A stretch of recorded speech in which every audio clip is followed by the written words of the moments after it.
May kakainin ka pa ba next week, friend? Nag-aalalang tanong ni Karen sa kaibigang si Fiona na nangingitim ang ilalim ng mata dahil wala itong maayos na tulog. O may matitirahan ka pa ba sa susunod? Dagdag na tanong pa ni Karen. Hindi ko na alam ang gagawin ko, Karen. Sa Sabado na lang magtatagal ang mga pagkain ko sa apartment at hinihinga na rin ako ng landlady sa amin ang bayad ko sa renta para sa buwang to. Sinabi niya na kapag hindi ako nakapagbayad, papaupahan niya sa ibang apartment ko. Ni hindi pa nga ako nakakahanap ng trabaho dahil lang sa buwisit na babaeng fiancé ng dati kong boss. Gigil na sambit ni Fiona habang dumadaing sa kamalasang kinaharap niya. Sabi ko naman kasi sa'yo na huwag mo nang tanggapin yung trabahong yun eh. Sa litrato pa lang na mukha nun, mukha manyakis. Hindi mo pa nahalata? Alam kong haharutin ka niya kapag nandun ka na. Pero hindi ka nakinig. Dahil ang malaki ang sweldong binibigay nila sa'yo. Ayan tuloy. Ikaw ang pinagdidiskitahan ng fiancé ng lalaking yun. Naiiling na sabi ni Karen. May trabaho naman kasi sana si Fiona. Isa siyang sekretary sa isang kumpanya at malaki rin ang sweldo. Ang tanging kapansanan lang ay ang boss niya na malandi kahit na may fiancé na ito. Sinubukan nitong akitin si Fiona at inaya pa si Fiona para maging fubo raw nito or fuck buddy.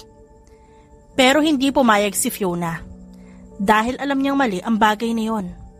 Nagpumilit naman ang boss ni Fiona at yun ang nadatna ng fiancé nito. Inakala ng fiancé nito na si Fiona ang nang-aakit sa lalaki. Kaya galit na galit ang babae kahit na sinabi naman na ni Fiona na ang boss niya ang manloloko.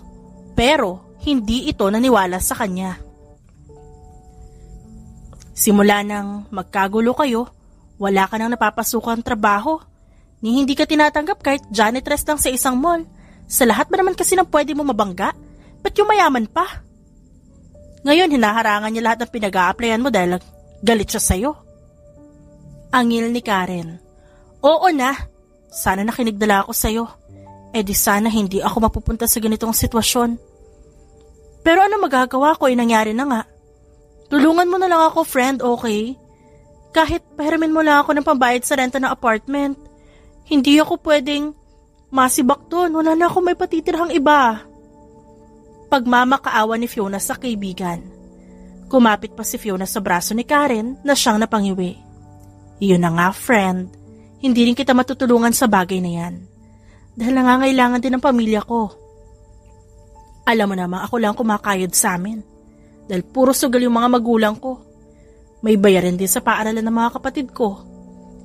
Kasi simula lang ng pasukan. Kaya kargo ko sila.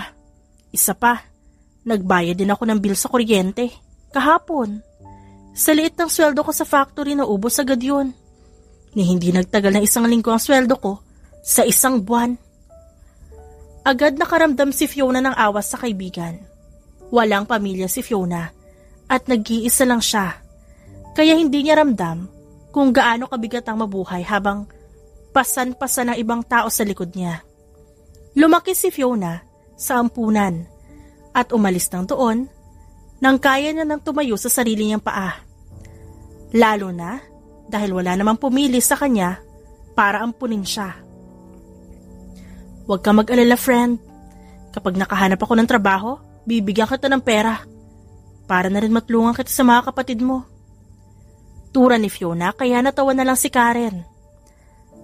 Ayos na sana, friend Kaso, sa laki ng koneksyon ng fiancé ng dati mong boss, masyadong malabo na makahanap ka ng panibagong trabaho. Sagot ni Karen na siyang ikinasimangot ni Fiona. Ipagdasal mo na lang ako kung ayaw mo makita ang malamig kong katawan na lumulutang sa ilog Pasig. Kailangan mo ko ipagdasal, friend. Sarcastic ang sabi ni Fiona. Kung ganon, huwag ka mag-alala. Ako nang bahala sa magiging libingan mo kapag nagkataon. Malakas na hinampas ni Fiona ang balikat ni Karen, bilang sagot sa sinabi nito. Habang nakatulala ang dalawa, Bigla ang nahagip ni Fiona ang isang papel na nakadikit sa mga poste sa kanto nila. Looking for Nani? Pabulong nabasa ni Fiona sa nakasulat sa papel. Mabilis na nanlaki ang mga mata ni Fiona kasabay ng pagtayo niya dahil sa naisip niyang solusyon sa nangyayari sa kanya ngayon. Hala, bakit hindi ko naisip ang bagay na to? I found it, Karen! Magkakaroon ako ng trabaho sa wakas! Sigaw ni Fiona kalaunan na siyang gumulat sa kaibigan niyang nakatulala. Ano bang pinagsasabi mong babae ka? Nababaliw ka na ba? Sa wakas? Dahil lang hindi ka pa nakakahanap ng trabaho?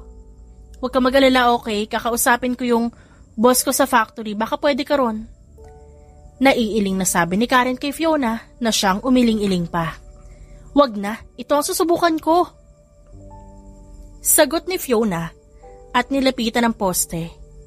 Hinablot ni Fiona ang papel at pinakita yun kay Karen na siyang napakurap-kurap. Nani? Ikaw? Hindi makapaniwalang tanong ni Karen sa kaibigan. Oo, may koneksyon ng fiancé ng gago kong boss sa mga hotel, restaurant at malls. Pero paniguradong wala siyang koneksyon sa lahat-lahat ng tao rito sa Pilipinas. Saka ano naman paki ng mga taong gustong maghanap ng nani sa kanya. Kung nais niyang siyang mag-alaga sa mga bata, pwede rin naman. Nakangising sabi ni Fiona habang kumikisdap-kisdap ang mga matang nakatingin sa papel na hawak niya. Hala, ang talino mo friend, tama ka nga. Sabi naman ni Karen. Ngayon na ngayon din, tatawagan ko ang numero na to. Isang bata lang naman ang aalagaan ko, kaya kayang-kaya ko to. Basta lang may sweldo ako, ayos lang. Mairaos ko lang ang taong ito, sapat na sakin.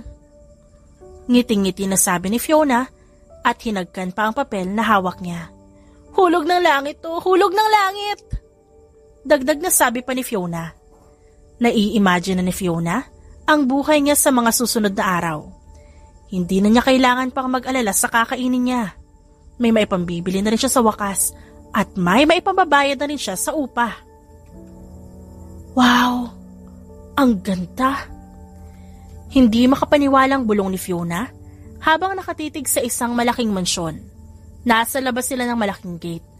Habang pinapapasok lang naman ng guard sa loob ang susunod na i-interviewin. Mas lalong namangha si Fiona dahil sobrang daming babaeng nakapila sa labas ng mansyon.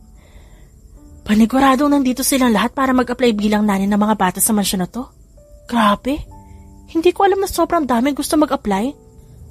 Dalawa lang panigurado ang dahilan. Una, malaki ang sweldo. Pangalawa, gwapo ang ama. Tatango-tangong sabi ni Fiona sa sarili. Ano, kumusta? Napalingon si Fiona sa nagsalita. Isang babae yun na nasa pila rin at tinatanong nito ay isang babae na kalalabas lang sa gate ng mansyon nang nag-hire ng nani. No luck, masyadong stricto ang daddy ng bata. Tinatanong ako kung may experience ako sa pag-aalaga, tapos sinabi kong wala, agad niya akong pinaalis. Malungkot na balita nito. Ha? Ganun kalala nangyari sa loob? Paano naman ako nito?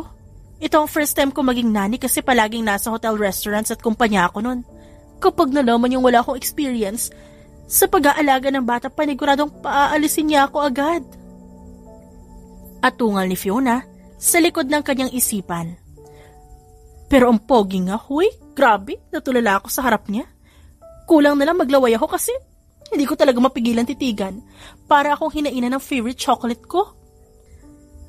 Dagdag na sabi ng babaeng na-reject na maging yaya. Napangiwi si Fiona. Kaya pala ang haba-haba ng pila rito. Tama nga ako na naisip ko kanina. Kundi pera paniguradong ang daddy na siyang nag-hire. Isang poging nila lang. Dahil kung hindi, ba't ang daming pumipila dito? At paniguradong alam ng lalaking yun na halos lahat ng pumipila gusto siyang makita, kaya hindi niya matanggap ang iba sa kanila. Pagpapatuloy na tura ni Fiona sa isipan. Nasa ganoong sitwasyon si Fiona nang biglaan siyang nakarinig ng tili. Ano ba, bata? Bulag ka ba? Kita mo namang may tao, hindi ba? Kita mo ba itong ginawa mo sa damit ko? Nadumihan na! Sigaw ng isa sa mga aplikante sa isang batang nasa harap nito. Kumunot agad ang noo ni Fiona at mabilis siyang lumapit bago marahang hinila papalapit sa kanya ang batang nagsigawan. Miss, bata lang yan. Ba't mo siya kailangan sigawan? Hindi naman niya sinasadya nangyari eh. Pwede mo naman kausapin ng maayos. Nakakaintindi rin naman sila. Mahinahong sabi ng babae. Ano naman ngayon? Bata nga yan pero bobo naman. Paano pa ako haharap sa magiging boss ko kung ganito ako kadumi? Interview ko ngayon tapos nadumihan pa ako dahil dyan sa batang niya, nakakainis. Sigaw nito at maarting tinignan ng damit nitong natapunan ng tsokolate. Galing yan sa ice cream na hawak kanina ng bata na ngayon ay nasa simento na. Hindi magandang bagay yung ginawa mo, miss. Hindi porket matanda ka na, sisigaw ka na lang ng basta-basta dahil ang gusto mo. Hindi mo ba alam na sensitibo ang mga bata? Nagagaya nila kung ano ginagawa mo. Kung totoong papasok ka bilang nani sa mansyong to, mapapatunayan mo ba ang sarili mo? Gayo ngayon pa lang, nagbibigay ka na ng rason para hindi ka nila tanggapin. Sagot ni Fiona na siyang ikinasalubong ng kilay ng kausap niya. Sa loob ng trabaho, tagabantay lang ako ng mga bata. Baby sister lang. Ano, gagayahin nila ako? Kung paano ko sila alagaan? Sarcastic ang tanong nito kay Fiona. Paano naman na makikipag-usap mo sa kanila? Huwag mo sabihing sisigawan mo rin ang mga batang aalagaan mo kapag wala ang daddy nila. Dahil sa nangyayari ngayon, hindi malabong ganun ang gawin mo. Sagot muli ni Fiona. Whatever, woman. Shut up, okay? Wala ka namang alam.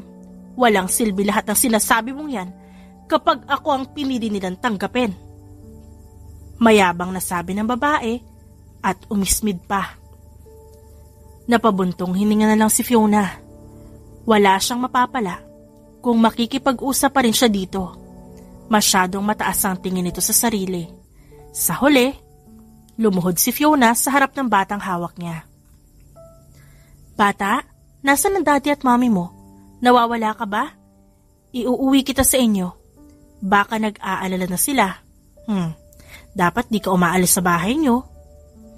Tura ni Fiona sa marahang boses. May pangalan po ako. I'm Hansel. I'm 7 years old po. Ikaw po. Tanong ni Hansel kay Fiona na siyang napangiti. Ang cute-cute mo naman. Ako si Fiona. Pwede mo akong tawaging Ate Fiona kasi maganda rin yun pakinggan. So, saan ka nakatira? Ihahatid kita. Napanguso si Hansel at napatingin sa kung saan. Nang tignan ni Fiona yon, nakita niya ang chocolate ice cream na natapon ni Hansel kanina dahil nabangga nito ang babaeng nakasagutan naman ni Fiona. Gusto mo ba ng ice cream? Marahang tanong ni Fiona kay Hansel na siyang napaiwas ng tingin sa natapong ice cream. Napayuko si Hansel at nahihiyang tumango. Kaso po, wala po akong money. Iyon lang po ang nakuha kong money kay daddy kanina eh. Sagot ni Hansel. Natawa naman si Fiona. Ang cute nga naman ni Hansel. Para itong tuta sa paningin niya. Sige, ganito na lang. Bibilhan kita ng chocolate ice cream. At pagkatapos, kailangan mo na umuwi sa inyo, okay? Lalo na, dahil baka nag-aalala na sa'yo mga magulang mo. Ayaw mo naman sigurong malungkot sila kapag nalaman nilang nawawala ka, di ba? Tanong ni Fiona kay Hansel na siyang mabilis na tumango. Muling natawa si Fiona nang hawakan ni Hansel ang kamay niya at hilahin siya. Mabilis na patayo si Fiona at sinundan si Hansel hanggang sa dumating sila sa isang tindahan na nasa loob ng subdivision.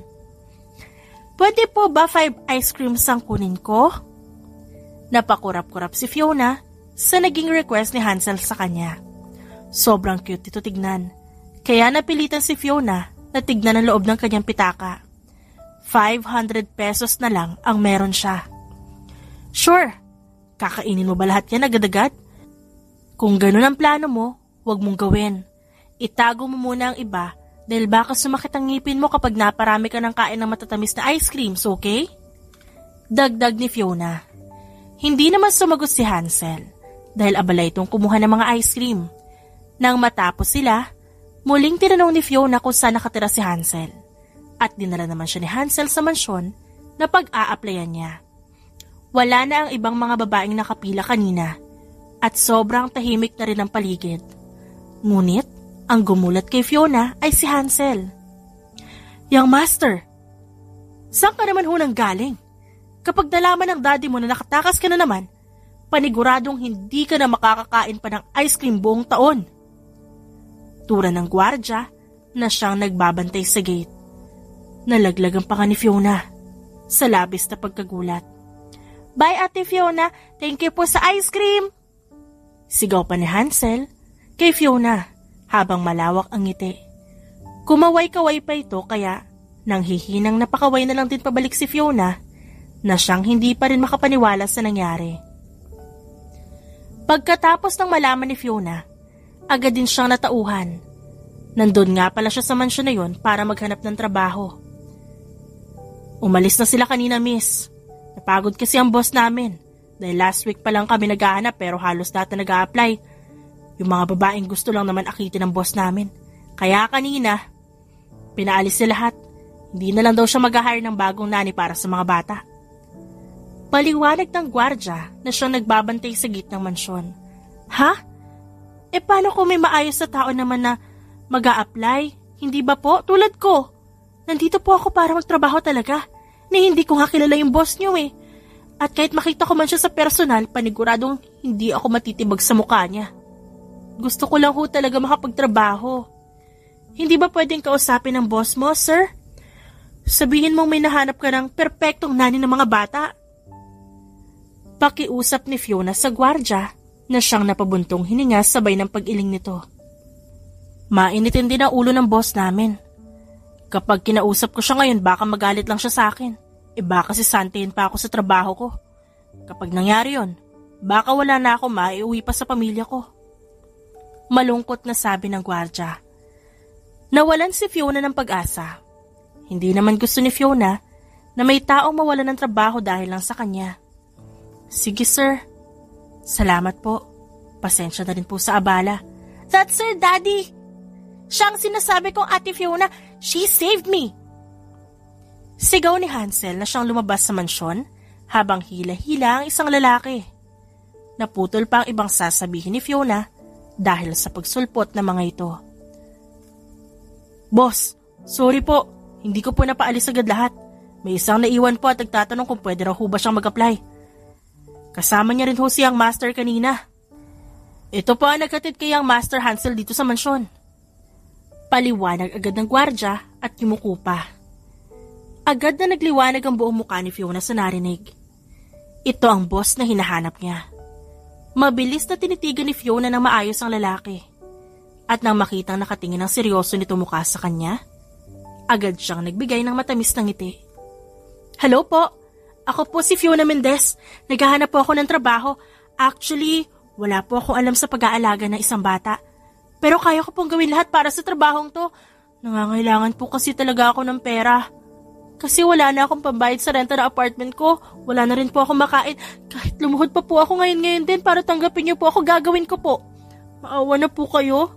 Sana bigyan niyo po ako ng chance. Sir, please." Sunod-sunod na sabi agad ni Fiona na siyang gumulat kay Drix Villegas. Siyang kauna-unahang babaeng hindi natulala sa mukha ko. And she's quite direct of her intentions. Sinamahan niya rin si Hansel kanina at hindi ito sinigawan ng kung anuman. Paano dumating ang ganitong klase ng babae sa buhay namin? Curious na tanong ni Drix sa sarili. "Bakit pa po tinititigan si Ate Fiona, Daddy? Is she pretty?" Bumaba ang tingin ni Drix sa anak niyang si Hansel. "Saan mo narinig ang bagay na yan? At ano sinasabi mong pretty? Iniisip ko lang kung tatanggapin ko ba siya bilang bago niyong nani. I don't know her personality and background. Baka mapahama kayo. And she's very direct about her intentions. Paano kung pasukin niya ang mansyon natin para lang magnakaw? O hindi kaya ikidnapin kayo? Kapag walang nakaaligid na ibang tao para lang humingi ng ransom kapalit ng buhay niyo." Sunod-sunod na sabi ni Drix, dahilan para bumagsak ang balikat ni Hansel. Si Daddy talaga ang overthinker. Hindi ko talaga pinaniniwalaan ang dahilan niya, kaya hindi tinatanggap ang mga aplikante. Dahil may gusto ang mga ito sa kanya. Feeling ko, dahil yun sa pag-overthink ni Daddy ng sobra. Naiiling na sabi ni Hansel sa sarili at napabuntong hininga na lang. Nagkakamali ho kayo, sir. Wala ho akong balak na ganong klase ng bagay.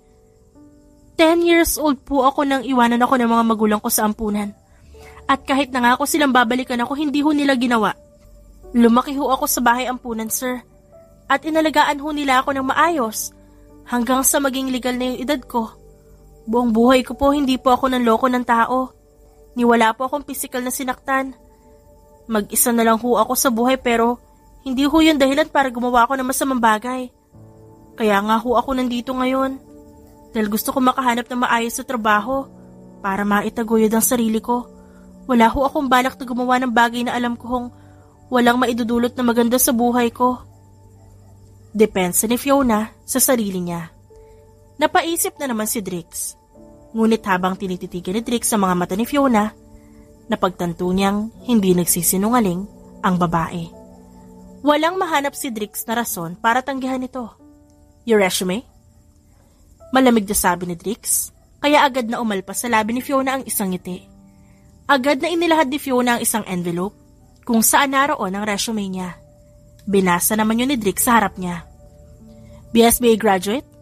Bakit di ka nag-apply sa mga kumpanya kung may maayos ka naman palang educational background? Dagdag na tanong ni Drix. Napaiwas si Fiona ng tingin at napakamot sa batok niya. Pero dahil gusto makuha ni Fiona ang trabaho, mas pinili niyang umamin na lang. Nung umalis po ako sa ampunan, 18 na po ako. Pinaaral naman po ako nung nasa ampunan pa lang ako hanggang high school. Kaya nag-aral din po ako ng college pagkatapos kong umalis sa ampunan. Tinustusan ko po ang sarili ko habang nag-aaral hanggang makapagtapos po. Actually, may trabaho po ako kaso minanyak po ako ng boss ko at pinilit niya po ang sarili niya sa akin.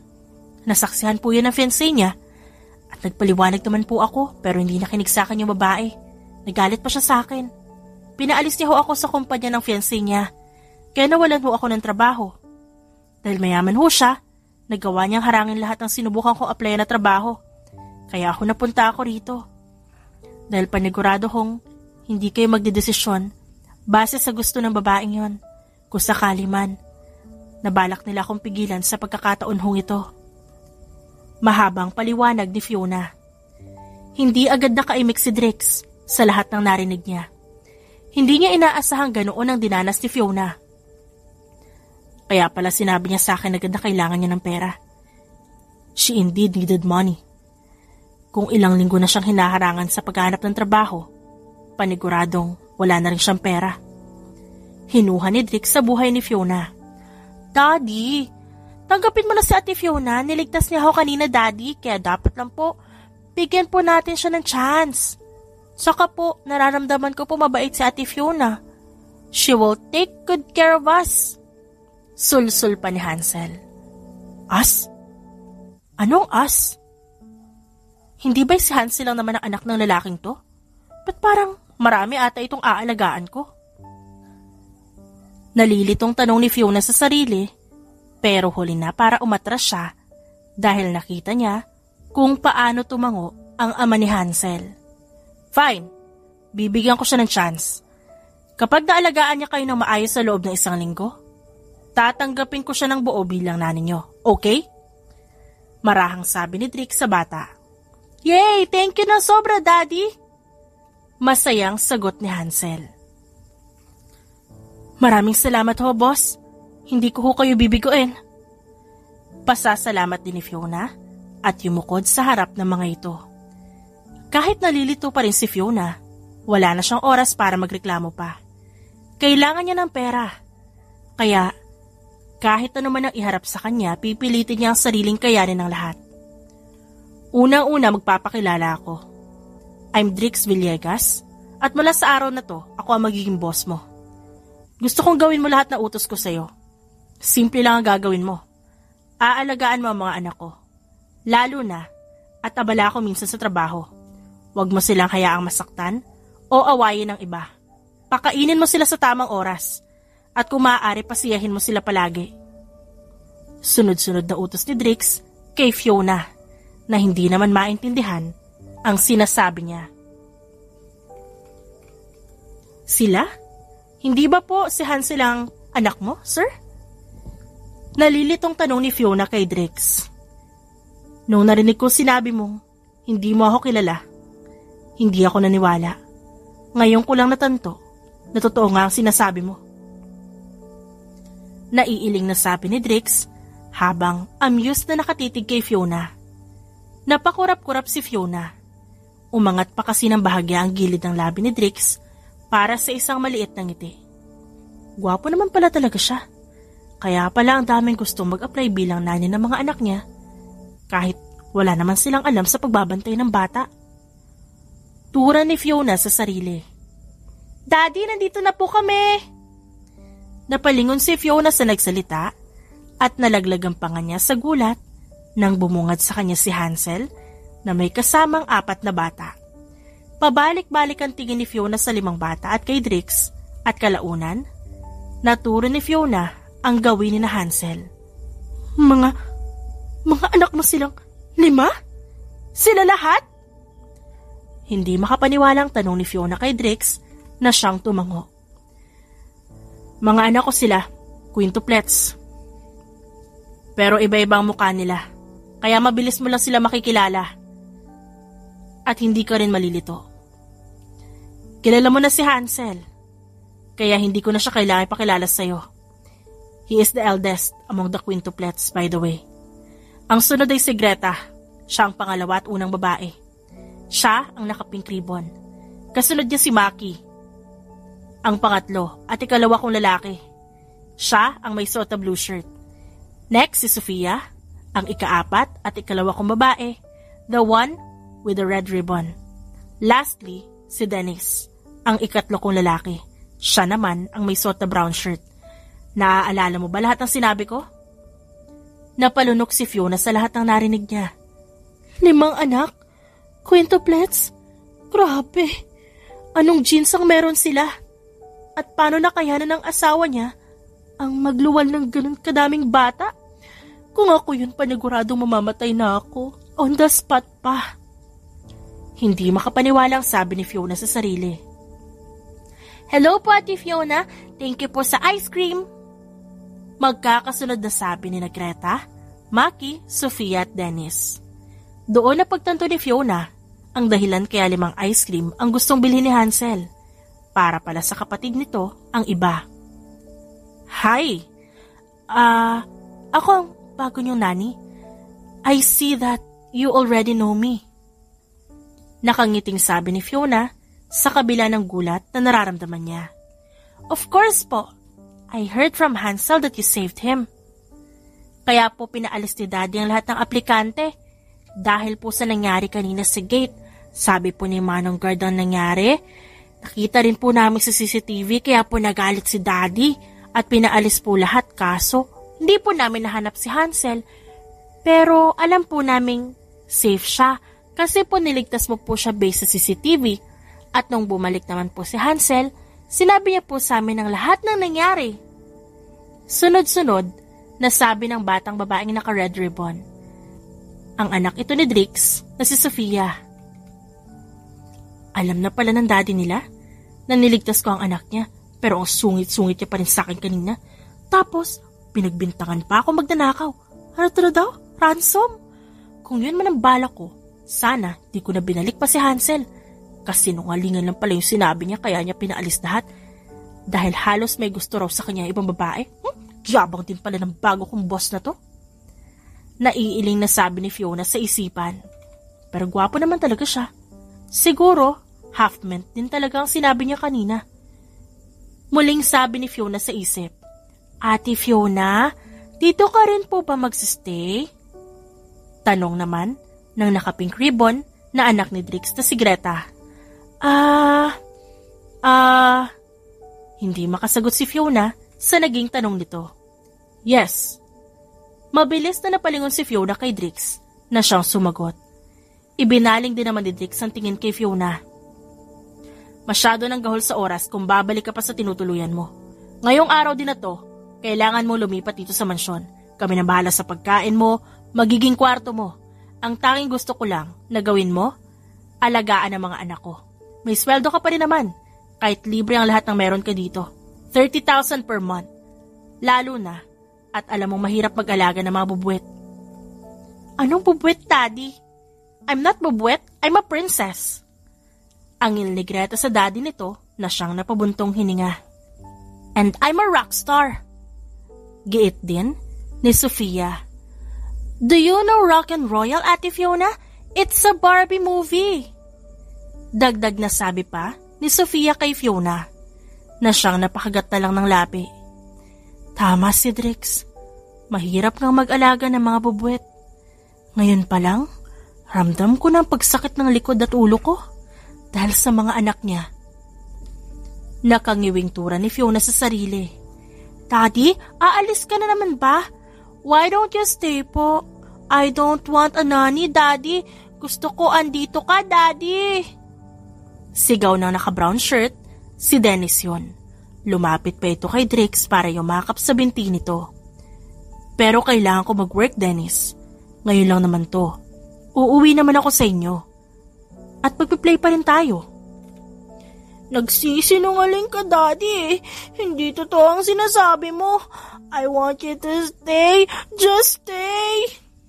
Iyak ni Dennis at hinampas ang binti ng ama bago ito tumakbo palayo. Akmang hahabol si Fiona dahil sa pag-aalala nang biglaan siyang pigilan ni Drix sa braso. Hayaan mo muna siyang umiyak. Bukas mo na siya kausapin. My son is quite stubborn, like me. Maliit ang ngiting sabi ni Drix, kaya walang nagawa si Fiona. Kung hindi, sundin ang utos nito. Napatingin na lamang si Fiona sa ibang anak ni Drix. Halata sa mukha ng mga ito ang kalungkutan dahil sa pagtakbo ng kakambal nila. Dennis. Nag-aalin lang ang tawag ni Fiona sa batang si Dennis, kasabay ng pagkatok niya sa kwarto nito. Tulad ng sabi ni Drix, pinuntahan nga ni Fiona ang bata kinabukasan. Kagabi niya pa sana ito gustong kausapin, pero na makita siya nito agad tong lumayo. Nakuha na rin ni Fiona mga gamit niya sa kanyang apartment at nagpaalam na rin siya sa kaibigan niyang si Karen.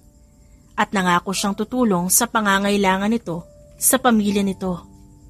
Sad pa rin ata si Dennis. Si Daddy kasi, alam niya namang matampuhin si Dennis eh. Paninisi ni Greta sa ama, kaya napakurap-kurap ng mata si Fiona. It's Daddy's fault talaga this time. Dapat kasi, nagpaliwanag mo na siya kay Dennis. Minsan, kahit CEO si Daddy ng kumpanya, pupo niya pa din. Si Sofia naman ang nagsalita nun, kaya napaubos sa gulat si Fiona. Are you okay, Ate Fiona? May masakit po ba sa lalamunan mo? Inosenteng tanong ni Hansel sa kanya. Nakangiwing natawa si Fiona. Ganito pala magkaroon ng maraming anak? Buti na lang pala hindi ako nagpautos sa naging boyfriend ko nun sa college. Baka naghihirap na rin ako ngayon sa kamay ng mga anak ko kung sakali. Ayos lang naman ako. Sagot na lamang ni Fiona kay Hansel. Pero si Dennis, kailan huhupa ang pagtatampo niya? At talaga bang nagsisinungaling ang daddy niyo? Hindi ba siya nakikipaglaro sa inyo? Sabay-sabay na panguso ang apat. Nakikipaglaro naman sa amin si Daddy at Fiona. Ang kaso po, lagi may tumatawag sa phone niya. Kaya po hindi siya nagtatagal. Umaalis po agad si Daddy. Kaya po palagi nagtatampo si Dennis. Inaway nga po kami sa school kasi po wala si Daddy palagi sa meeting eh. Nagalit si Dennis kaya po sumagot siya. Kaso, sinuntok po siya ng classmates namin. Kaya po kami nandito sa mansyon. Kaya rin po nandito si Daddy kasama namin. Pero ngayon magaling na ang pasa ni Dennis. Gusto na po ni Daddy bumalik sa trabaho po. Mahabang sagot ni Maki kay Fiona. Ganun pala nangyari? Ay, nako. Ang hirap din pala maging mayaman. Kung kailangan ko iwanan palagi ang mga anak ko para lang magtrabaho, baka sa susunod na araw, mawalan ako ng mga anak. Sa nakikita ko pa naman, mahal na mahal ng quintuplets ng daddy nila. Kapag di yun napansin ni Boss Drix, baka magsisi siya sa huli.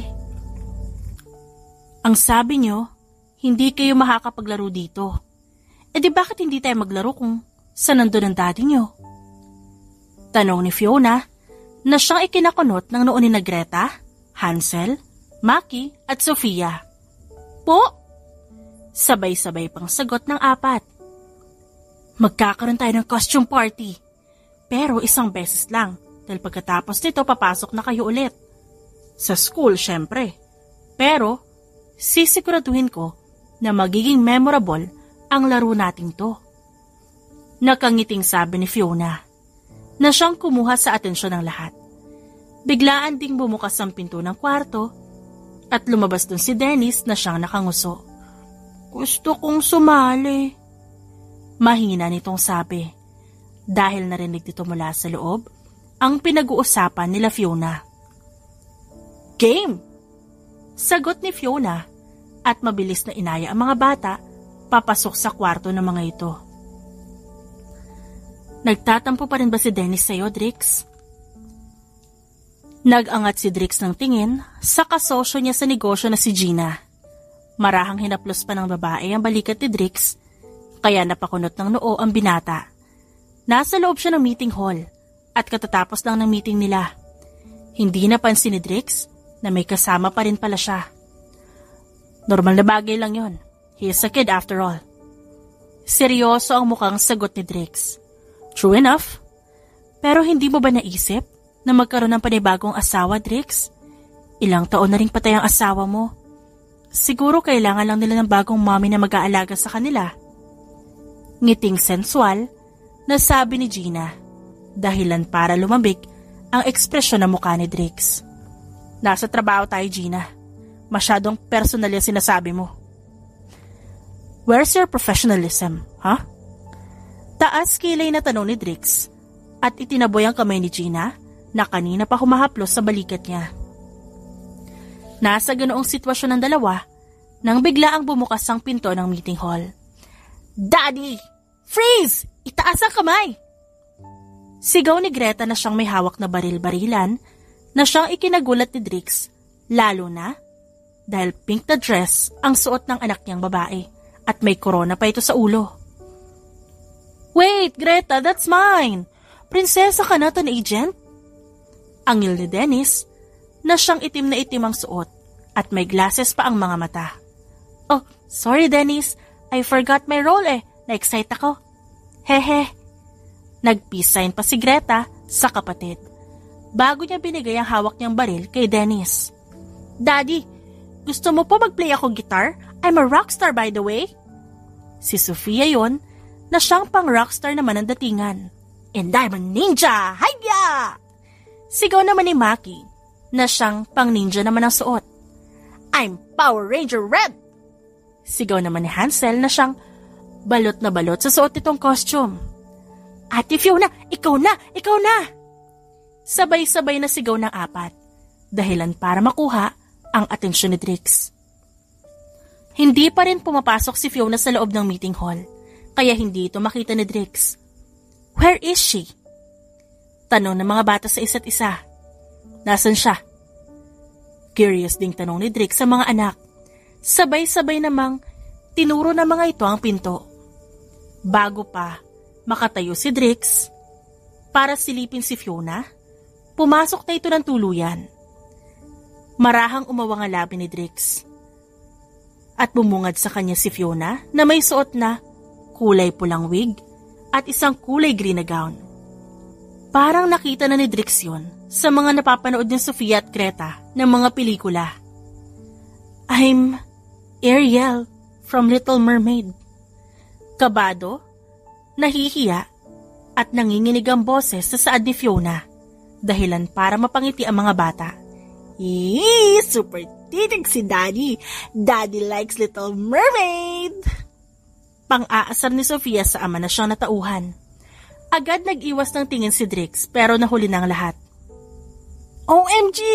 Will you be Little Mermaid's Prince Eric, Daddy? Excited at mapang-asar na tanong ni Greta sa ama. Prince Eric!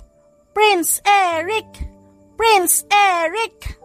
Sabay-sabay na chant ng makukulit na quintuplets na ikinapula ng pisngi ni Fiona at Drix. Gusto ko lang naman sanang tumulong. Pero bakit nagkaganito biglang lahat? And why my heart is beating so loud? Kulang na lang. Lumabas to sa puso ko. Reklamo ni Fiona sa sarili. Ikaw ba ang bago nilang nani? Malditang tanong ni Gina kay Fiona na siyang napakurap-kurap, lalo na nang taasan siya ni Gina ng kilay. At ikaw po, si? Ikaw po ba ang mami ng 5? Ikaw po ba ang asawa ni Boss Drix? Dagdag na tanong ni Fiona. I'm not. Ako si Gina. At ako ang magiging bago nilang mommy. Patay na ang asawa ni Drix. At ako ang papalit sa pwesto ng babaeng yon. Kaya sinasabi ko sa'yo umayos ka. What you did just now ruined Drix's reputation. Bakit kailangan mo pandalhin ng mga bata dito? Kunot noong tanong ni Gina. Nakahinga naman ng maluwag si Fiona sa narinig niya. Ay, akala ko totoong asawa ni Boss Drix. Hindi naman pala. Sumikip ng konti ang dibdib ko dun At saka, sorry sa totoong asawa ni Boss Drix kung natuwa ako na malamang biyudo si Boss. Ibig sabihin kasi nun, libre ko siyang pagpapantasyahan. Hehe. Tura ni Fiona sa kanyang sarili. Pasensya na ho, Mama. Ang sinusunod ko lang ho kasi ay daddy ng mga bata. Sabi sa akin ni Boss Drix, kailangan ko silang alagaan. Nakasaad din sa usapan namin na kailangan ko silang pasayahin. May tampuhan ng mag-ama kahapon. Kaya gusto ko lang naman na magbati silang dalawa. At tama naman ang ginawa ko. Ngayon, nagkakatuwaan silang 6. Hindi ba? At dapat maging masaya na lang kayo para sa kanila? Kung totoo ngang gusto mong maging bagong asawa ni Boss Drix? Mahinahong sagot ni Fiona. Kaya, nagsalubong ang kilay ni Gina. Ha? Ano bang alam mo? You are a mere nanny. So why are you talking to me like this? Kakausapin ko si Drix at ipapaintindi ko sa kanya itong ginawa mo. Tignan natin kung may magiging trabaho ka pa bukas. Pagbabanta ni Gina kay Fiona na siyang napataas ang kilay. At ano rin bang alam mo? You are a mere girl who likes him. Thinks you all know about him? Hindi mo kailangan kausapin si Boss Drix. Alam niya ang ginagawa niya. At wala kang karapatang panghimasukan ng desisyon niya. Wala ka ring alam, Gina. Dahil kung meron man, bakit sinusubukan mong magdesisyon para kay Boss Drix? Nanunuyang tanong ni Fiona, sabay talikod kay Gina na siyang nanggagalaiti sa galit at inis. Thank you. I appreciate what you just did. Kung di mo naisip to baka habang buhay na magiging masama ang tingin ni Dennis sa akin. Salamat. Dahil inisip mo ang kapakanan ng mga bata at ang kapakanan ko. Napakurap-kurap si Fiona dahil sa huling sinabi ni Drix. Nasa loob sila ng opisina ni Drix. Ha? Nagkakamali ka, boss. Ang mga bata lang iniisip ko. Hindi ka ho kasali? Mabilis na sagot ni Fiona, kaya napaawang ang bibig ni Drix. What? Ba't di ako kasali? I'm their daddy. Dapat sinasali mo ako sa iniisip mo. Sagot ni Drix, na hindi makapaniwala sa narinig niyang sagot ni Fiona. Yun na nga po, boss Daddy ka lang nila. Hindi ikaw ang mga bata. Kaya bakit ho kita kailangang isipin din? Di naman ho kita boyfriend o asawa. Hindi rin naman kita kadugo. Sunod-sunod na sagot ni Fiona, kaya napakurap-kurap ng mata si Drix. Umigting ang panga ni Drix at nahaplos niya ang sariling batok. Hindi alam ni Drix na alam ni Fiona kung anong pinapahiwatig niya. Pero sa sobrang bilis ng tibok ng puso ni Fiona, gusto na lamang niyang magmaang-maangan. Nababaliw na ata ang Drix na to. Alam kong straightforward siya. Pero pwede ba magdahan-dahan siya? Mahina lang ako sa pangaakit, no? Tapos gusto niya ibato sa akin ng ganong klaseng salita? Baka bumigay ako agad. Aniya sa isipan.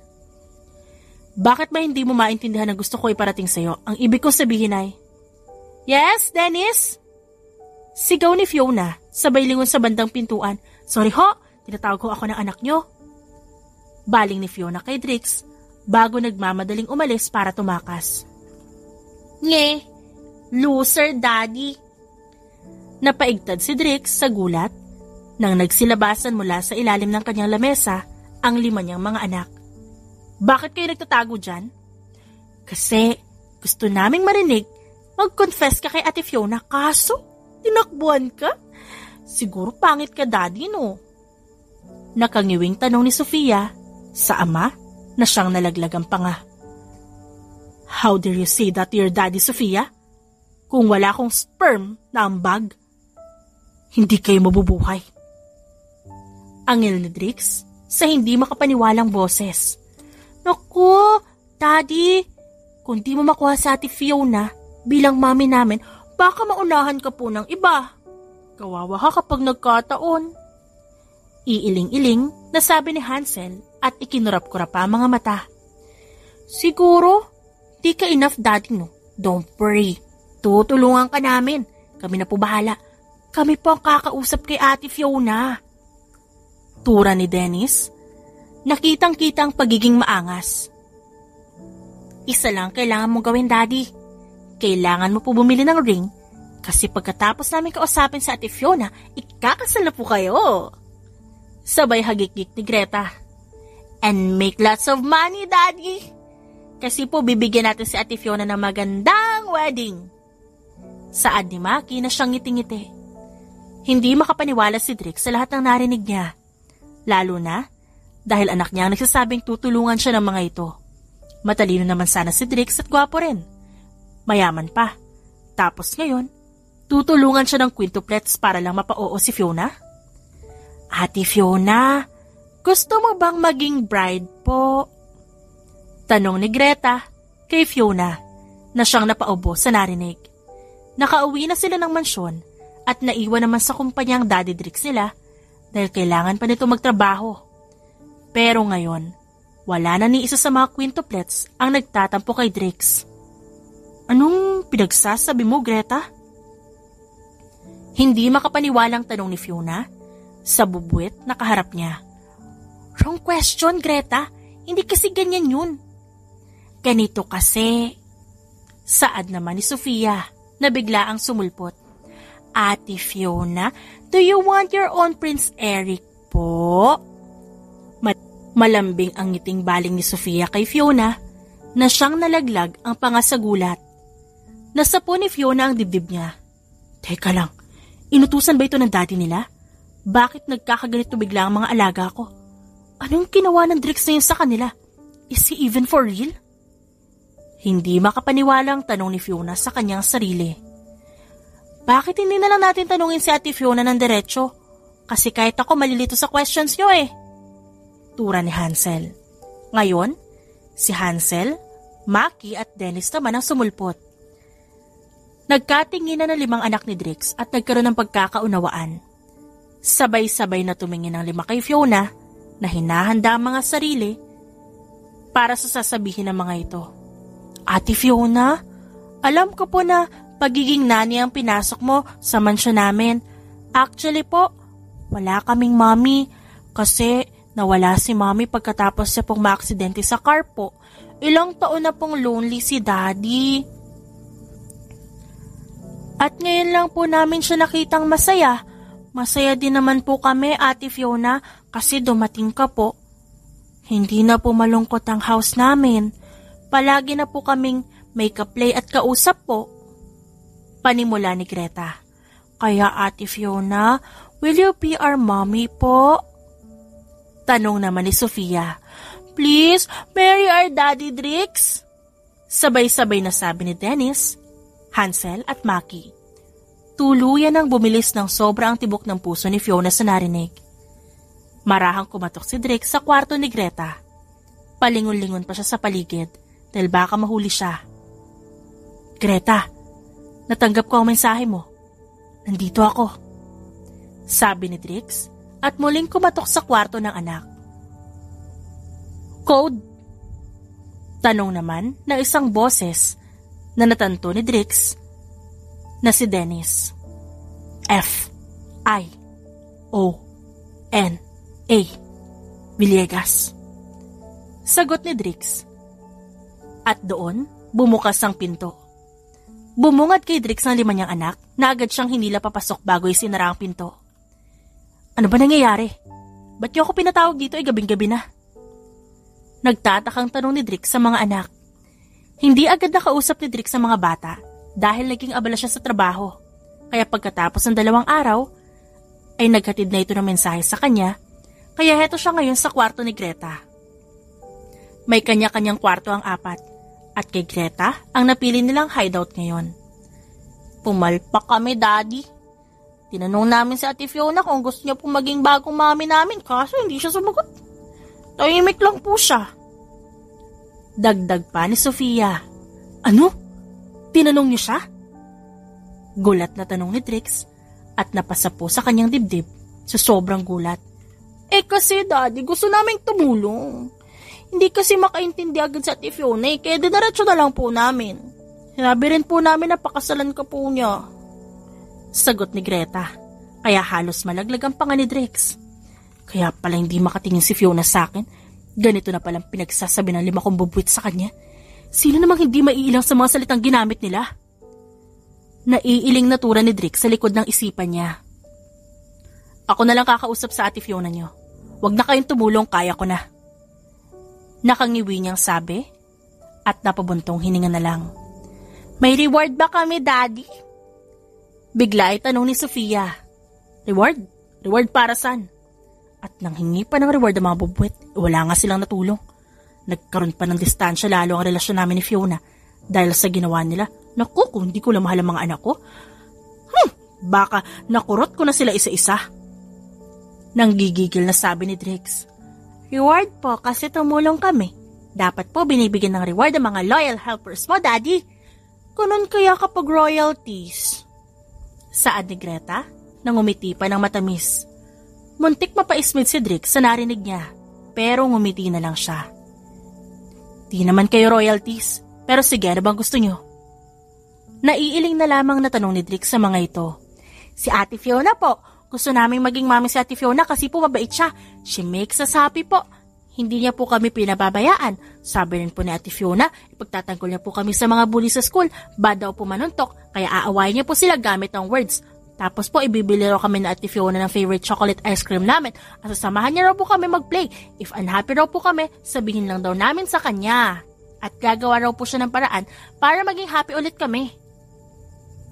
Mahabang sagot ni Dennis na sinang-ayunan ng iba niyang kapatid. Kung nagbago ang isip po, Daddy, at hindi na po si Ate Fiona ang gusto mo maging mami namin, itatakwil ka po namin. Hindi ka na po namin papapasukin dito sa mansyon. Malditang sabi ni Greta. Wow ako may-ari ng mansyon na to eh. Sarkastikong sabi ni Drix sa mga anak niya. So what naman, Daddy? Anak mo naman kami. Saka 1 versus 5 to. Talo ka po. Sagot naman ni Hansel, na ikinalaglag ng panga ni Drix at paulit-ulit pa siyang napailing. Gawin mo na lang lahat ng makakaya mo para mapa-oo si Ate Fiona, Daddy, para po Mami Fiona na ang tawag namin sa kanya. Ngiti-ngiti na sabi ni Maki. Promise po, Daddy, hindi na kami magtatampo ulit kapag nag-work ka na po, kahit di ka na po umuwi kasi andito na si Ate Fiona. Mga taksil talaga ang bubuit na to. Dumating lang si Fiona, kinalimutan na ako. Ni hindi man lang nila naalala na galing sila sa sperm ko. Naiiling na sabi ni Drix. Nang paalisin si Drix ng mga anak niya, wala siyang nagawa kundi lumabas na. Ngunit paglabas niya, bumungad sa kanya si Fiona na siyang kanina pa pala nakatayo sa gilid ng pinto para hintayin ang paglabas ni Drix sa kwarto ni Greta. Kinuntsaba mo ang mga anak mo? Tanong agad ni Fiona kay Drix na siyang natigilan. Napalunok si Drix at bahagyang tumawa ng mahina. Sabi nila tulungan nila ako. Kaso hindi ko alam na gano'n ang gagawin nila. Kaya pala biglaan mo ako nilayuan. I was thinking. Mahinang sabi ni Fiona. Kasi pakiramdam ko biglaan lahat eh. Baka na-miss lang ng mga bata ang mami nila. At baka magbago rin agad ang desisyon nila. Ganun ka rin. Dumating lang naman ako dito para maging bagong nani ng mga bata. Hindi naman ako nag-apply para maging asawa. Kaya medyo nakakapanibago sa akin ang lahat. Natatakot ako na baka magbago ang isip niyo kaya nanahimik ako na ilang araw. At titignan ko magiging ganun pa rin ba ang pagtingin mo sa akin. Sunod-sunod na dagdag ni Fiona sa kanyang hinaing. Napakurap-kurap si Drix. Hindi alam ni Drix na ganito ang iniisip ni Fiona. Pero tulad nung una niyang nakilala ang dalaga, diretso pa rin itong magsalita. Walang paligoy-ligoy, kaya ngayon, Gusto ni Drix na ganoon din ang gawin niya. Hindi na magbabago ang isip namin ng mga anak ko kung yun naman ang kinakatakot mo. Nagmana silang lahat sa akin kaya kilala ko silang lahat. Pare-pareho kami magdesisyon sa isang bagay na gusto namin. Kapag gusto namin, yun na ang gusto namin hanggang sa huli. Hindi nagbabago yon. Kaya alam naming anim na sa pagkakataong ito ikaw ang gusto namin. At hindi magbabago ang desisyon namin yun, Fiona. Gusto ka nila maging mommy? Gusto kita maging asawa. Kaya Fiona, pwede bang hingin ang sagot mo sa magiging tanong ko? Tura ni Drix at inilabas ang isang kaheta na palaging nasa bulsa ng suot niyang suit. Kahit saan magpunta si Drix, palagi niya yung daladala para maging handa siya kung sakali mang ayain niya si Fiona ng kasal. Will you do me the honor of becoming your husband, Fiona Mendez? Hindi mawari ni Fiona kung anong kilig ang nararamdaman niya. Pero mukhang sa labis na kilig, tumulo ang luha niya. Say yes! Say yes, Mami Fiona! Sabay-sabay na sigaw ng 5 bubuwit na nakalabas na pala sa kwarto ni Greta. Natawa na lang si Fiona at inilahad ang kanyang kamay kay Drix.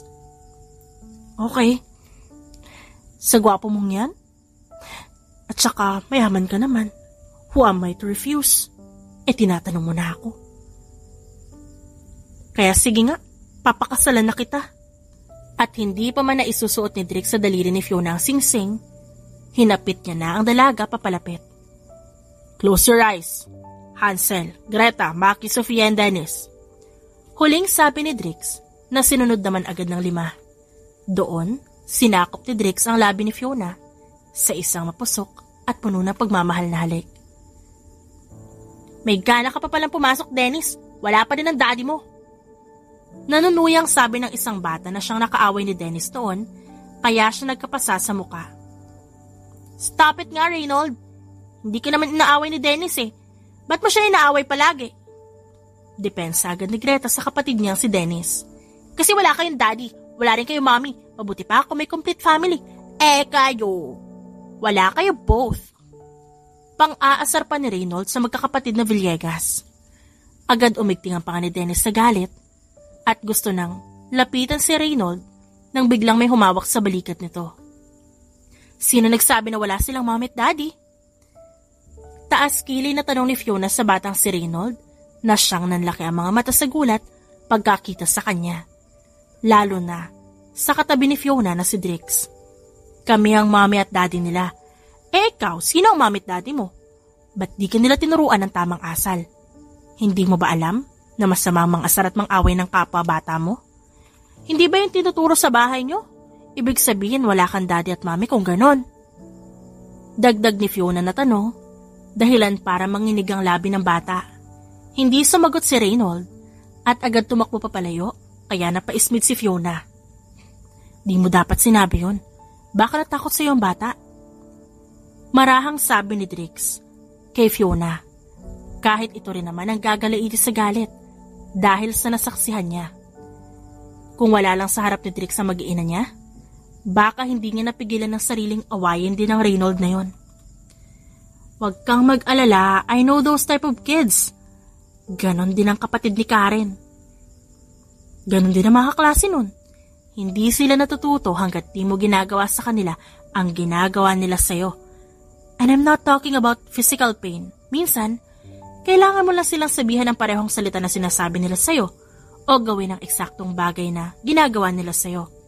They will stop when they realize that it is actually bad, lalo na dahil sa kanila na ginagawa. Paliwanag ni Fiona sa fiancé at nginitian ito. Pagkatapos, lumuhod si Fiona sa harap ng mga quintuplets. Pero, huwag niyo siyang aawayin ha. Dahil lang hindi niya kayo inaway, okay? Masama pa rin ang bagay na yon. We should always spread love. Lalo na dahil mahal namin kayo ng daddy niyo, okay? Malambing na paalala ni Fiona sa mga bata. Hindi man si Fiona ang nagdala sa mga quintuplet sa loob ng 9 na buwan, ay kinikilala niya ang mga bata bilang anak niya. Sa puso niya ay kanya sina Hansel, Greta, Maki, Sofia at Dennis. Yes, Mommy. Kakausapin po namin si Reynold po. Hindi po namin siya aawayin. We will hug him, Mommy, and give him lots of love po para hindi na rin siya mang-away ng iba. Matamis ang ngiting sagot ni Sofia. Mabuti naman. Hihintayin namin kayo ng daddy niyo sa mansyon, okay? Maghahanda ako ng maraming snacks para sa inyo. Yay! Thank you, Mommy! Thank you, Daddy! I love you po sa inyong dalawa! Halos sabay-sabay na sabi ng quintuplets na siyang ikinangiti ni Fiona ng malawak, lalo na dahil ang cute ng mga ito. 3 months later, grabe friend, ikaw na talaga ang pambato ko sa lahat. Proud na sabi ni Karen pagkapasok dito sa mansyon ng mga Villegas. Natawan na lamang si Fiona. Ang hanap mo trabaho, pero ibang bagay naman ang tinrabaho mo. Ang galing! Dagdag pa nito at pumalakpak.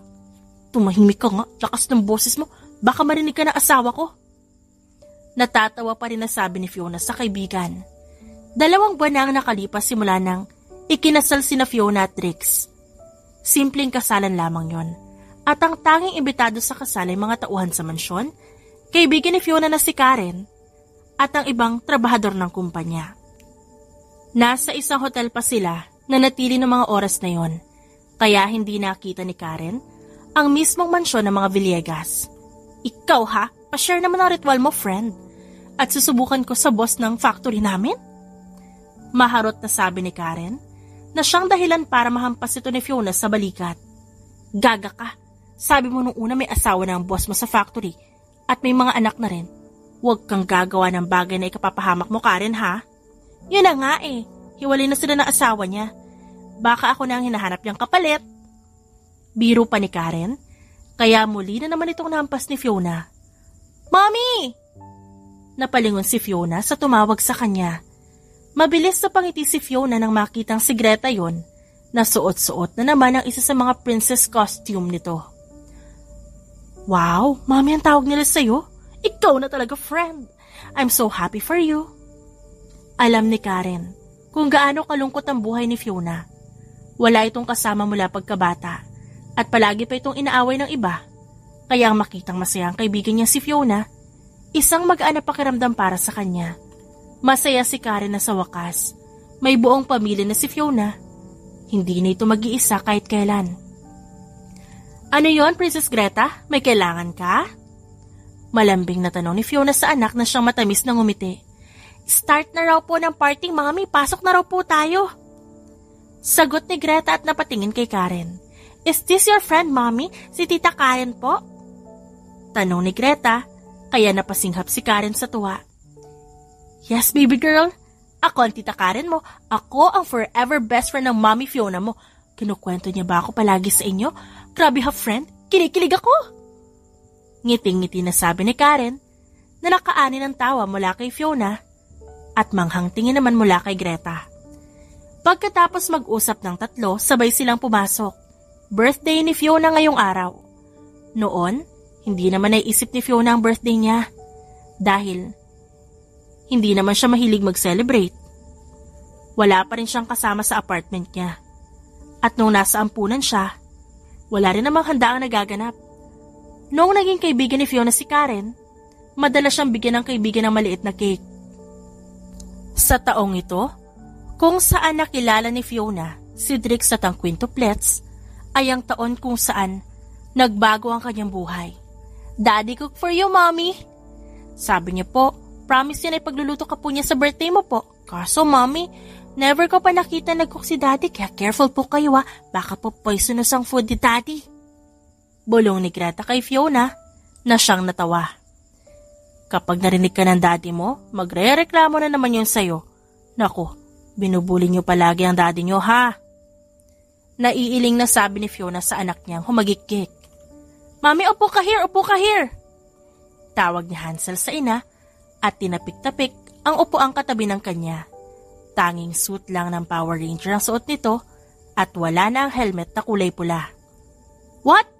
Mommy will sit next to me, Hansel? Reklamo ni Dennis na siyang sumangot agad. Pang-agent na naman ang suot na damit nito. No! Mommy will sit between Greta and I. Tura ni Sofia na nakasuot ng pang Barbie pero masamang tingin sa mga kapatid niya, parang mangangain. Mami, dito ka na lang po, tabi ka na po sa akin. Tawag naman ni Maki kay Fiona. OMG friend, ang kukit naman itong mga anak mo, ang kiklingi pa. Nangingiting sabi ni Karen sa kaibigan na si Fiona. Ano sa inyo tatabi ang mami niyo? Ako ang asawa niya, sa akin siya tatabi. Bigla ay sumulpot sa tabi ni Fiona si Drix. Agad na hinapit ni Drix ang bewang ni Fiona. Papalapit sa kanya habang taas noong nakatingin sa mga anak. Not fair, Daddy! Sabay-sabay na sigaw ng quintuplets at tinaliman kaagad ng tingin si Drix na siyang umisilang.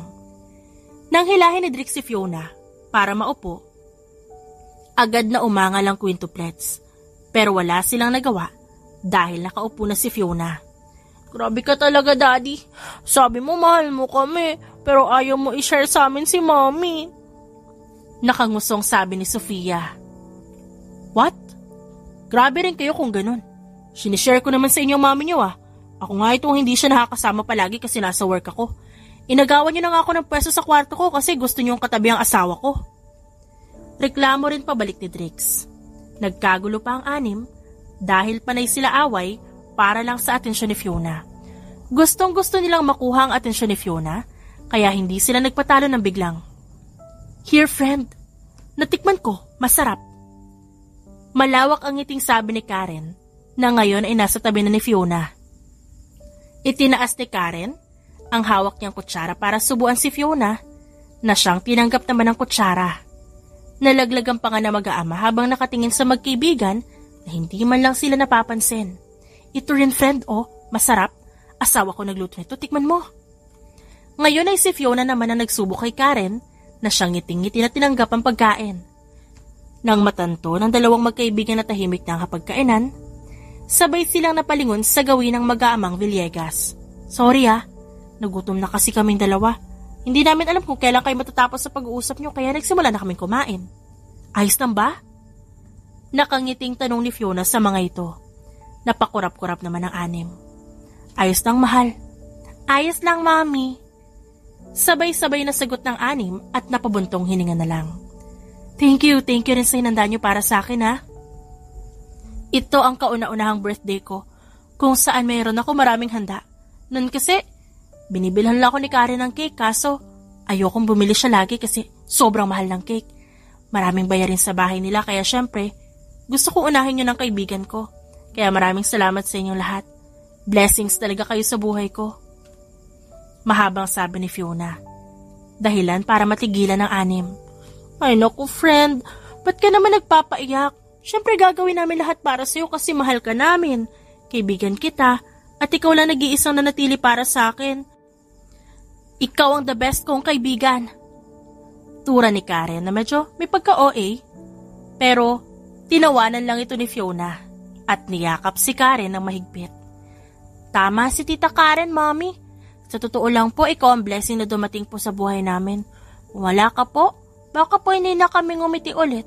Baka po hanggang ngayon, hindi pa rin po kami naintindihan ni Daddy. Pero dahil nandyan ka na po, di na po kami tulad ng dati. Sabi naman ni Hansel. We love you so much, Mommy. Ikaw ang angel ng life namin. Sabay-sabay na sabi ng quintuplets at nag-flying kiss pa na siyang ikinangiti ni Fiona. Kahit ang totoo, naluluha na siya. Tama mga anak natin mahal. Ikaw ang blessing namin. Ikaw ang dahilan kaya naging makulay ulit ang mundo naming lahat. Kaya maraming salamat dahil dumating ka sa buhay namin. Salamat dahil nandito ka na. Marahang sabi ni Drix at binigyan ng marahang halik sa noo ang asawa. Pinapaiyak mo naman ako Oo na, I love you all. Mahal na mahal ko kayong lahat. Sagot ni Fiona. Mabilis na pinanasa ni Drix ang basang pisngi ng asawa. At tinanong ito kung ano pang gusto nitong kainin. Nang matapos, ang lahat sa pagkain, inilabas ng mga ito ang cake at sa malaking mansyon na yon, pumuno ang boses ng lahat pagkatapos nilang kantahan si Fiona ng happy birthday. The end.